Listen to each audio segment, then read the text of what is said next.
Yan, chicken barbecue. Tapos, meron akong kimchi. Tagal-tagal na rin nung last akong kumaan ng kimchi. So, minsan chopstick.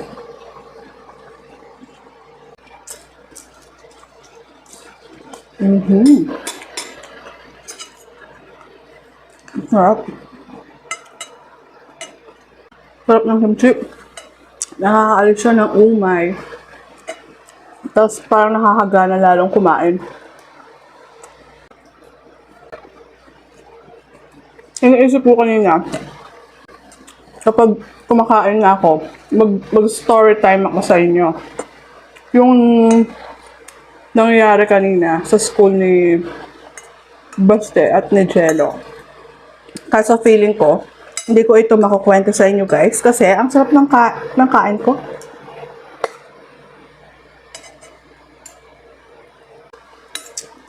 Masyadong nagko-concentrate sa pagkain ko.